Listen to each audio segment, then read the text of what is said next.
Hello there. Welcome back. Actually, I didn't do that before. Let's go again. Hello. That's better. Today, I am feeling pretty good about myself. I'm on a bit of a high. I'm not. Actually, I am sure why. Actually, thinking about it, I have a bread maker. I should explain. And today, I baked my second loaf, or bread made my second loaf, I should say. And it turned out pretty good. And the fact that the second one turns pretty good means the first time I've done it, it wasn't a fluke or good luck. Those of you who don't speak me English. And that means that I can now go on to experiment with other things, other flavours in breads and different types of flours. I can try bread with gram flour. I believe there's also a thing as coconut flour. No idea what that would entail or how that would turn out, but I've got to try it. I can try different flavours. I can make raisin bread. I can make curry powder bread, paprika bread, turmeric bread, garam masala bread, cinnamon bread, cayenne pepper bread. The possibilities are literally endless. I mean endless. Now, I'm not just here to talk about my bread maker. I will, however, be showing a picture of the bread that I made when the video is edited. So you won't be looking at me, you'll be looking at the bread right now, or roughly around about now anyway. And it's left, as for me, it's left me in a pretty good mood. It's been a good day. Taste test time. Let's see if it really is. Good luck.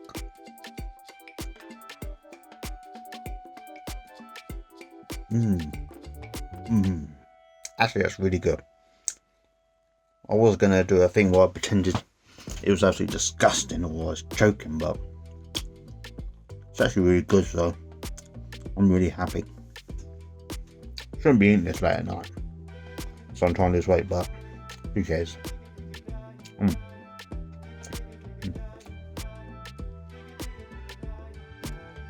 Really good. You should all get a bread maker. You should all get one. I feel really happy now. Nom nom.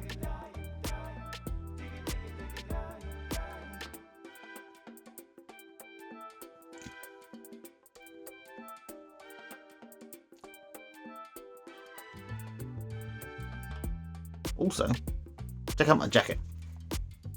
I love this jacket. Blue, yellow is like two of my most favourite colours ever. Fun fact, when I bought this, my girlfriend at the time hated it. She said to me, "You're not going to wear that jacket, ever. Wear it at home, yes, but never outside." Why? Because they thought I should only wear white, black or dark blue. And you know what I said? I said, "I'm sorry, but I really like this jacket." And they said, "It is a nice jacket, but people look funny at you." And after going back and forth, we agreed that I would never wear the jacket outside. Now, what I should have said was, screw you, I'm going to wear the jacket outside. I didn't. Story of my life, really. We have disagreements with I have disagreements with a partner, so we compromise and do the thing that they want. Kind of think of it, this is probably part of the reason why I like being single and I'm wary of getting into relationships again. There's always a chance they might just, try to decide that, you can't wear that jacket you don't like ever again. I mean, look at this. This is an awesome jacket. It's got blue, it's got yellow, it's all different places. It's not just half blue, half yellow. Look, you've got a little cute white stripe on it. How can you not like this jacket? I mean, I wish I remembered how much it cost me. Probably about £10-15. Probably. I remember getting it at the supermarket. Where they closed actually, supermarket, I should say. Oh no, I can't remember. I can't remember the cost. I can remember everything else around it, such as conversations and agreements being made, but I don't remember the cost, which is weird. So actually, it's pretty normal because I buy lots of things in my life. I've bought many things throughout my 40 years of existence. And I don't always remember the price. I know. It's concerning, I think. Also, if you notice, there you go. Look, pull the sun a bit around here. See? Slightly redder. I should really put sunscreen on when I go outside. If I am just walking with a sun hat on. You know, don't want to get skin cancer, because that would pretty much make this whole life improvement thing a waste of time. And I will admit, I am slightly hesitant about it, because when I think about me in positions of responsibility, I always imagine bad things happening. I mean, if you take this train driving thing, I just have this image of me, you know, crashing and killing people and ending up in prison. Or manslaughter, and probably for protection, because people would want to lynch me for killing those people. I know it's silly, but I do. I have these fears that put in positions of responsibility, I'll screw up and eventually hurt people. I mean, it is a genuine fear that's plagued me for most of my life. Not all of it. I think the mistakes I've made in life in certain positions of responsibility have given me these fears. It's like, I remember years ago in my previous job, big previous job I should say, because I've had quite a few short ones. We had to drive vans for a bit because it was a newspaper depot, to explain, and we couldn't get enough drivers. No one wanted to drive, so the staff such as me had to drive vans. And I got caught on this side of this wall. And every decision I made the crash worse and worse and worse. To the point it looked terrible. I took a photo of it later on, and I had to call the insurance company and tell them what I'd done. Well, it didn't seem to care too much, but I did. Stood as a reminder that big vehicles shouldn't be driven by me. And I stand by that decision now. I mean, I drive a Fiat 500 these days, so that should tell you everything. Well, thinking about it, and the conversation I had with David Modell, I mean, I didn't tell him these fears, because he wouldn't understand. He doesn't quite understand my insecurities. He thinks, you know, you do something, you get good at it, and that's it. You know, you don't worry about, if you're worried about mistakes, you don't make them. It stands for a general fear of responsibility and, you know, things, the unknown. Always that niggling thought at the back of my head that, you know, you do this thing and you will hurt someone, because you're not that good at things. You are negligent. You do struggle to concentrate, which I do. I struggle to concentrate a whole lot, actually. That's the reason why I failed school and all those college courses I did as well. I just can't concentrate. It's like I'll be reading something, trying to study, trying to hold information. My brain will just come in with different questions and different thoughts.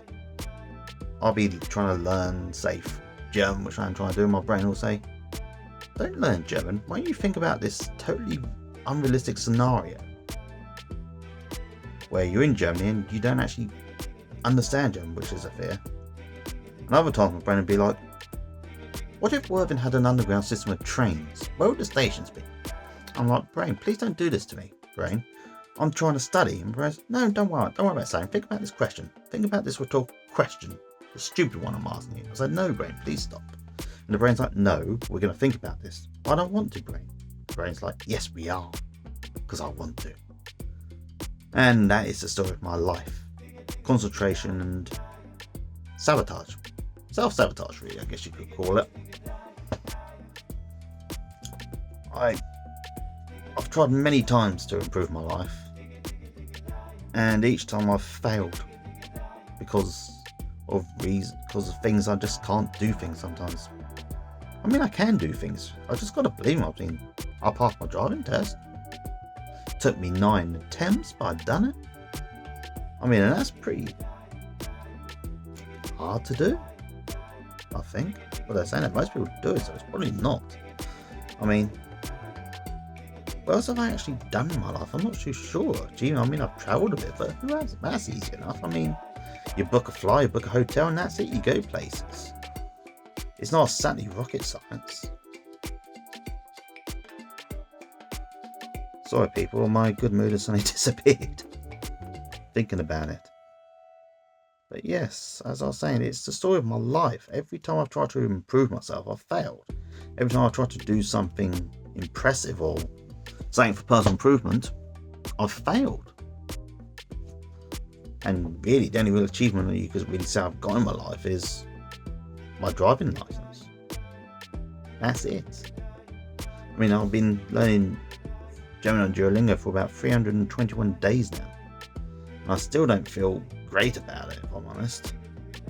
I think I do things, but then I make stupid mistakes. And then I think to myself, if I go to German and attempt to speak to a German person, they're just going to look at me because they think, you don't understand this language. What are you bothering for?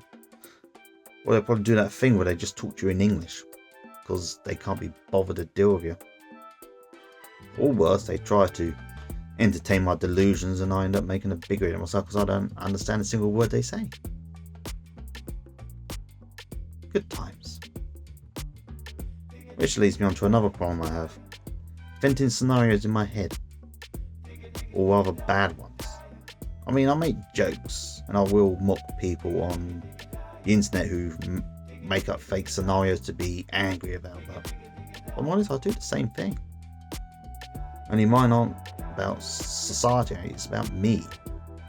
I'll invent a scenario where I do something monumentally stupid and then I make an idiot of myself and having other people think I'm an idiot too. I'll pretend I go on a date and say the wrong thing, and thus making that person never want to see me again. I pretend I date someone. Sometimes I think that I'm in a relationship, and then that person leaves me because they get to know me. Sorry, my good mood has literally disappeared the more I think about it, but I've got to confront these thoughts, which is why I'm doing the vlog. Confronting these thoughts, because I know I'm not the only one.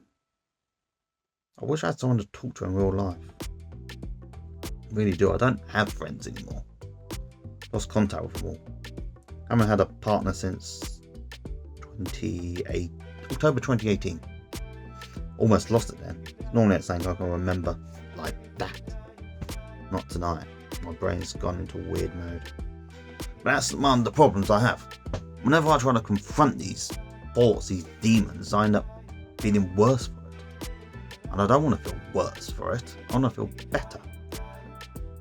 So, actually no, I'm gonna repeat my mantra. The one I said last night. I have the power. I am the man.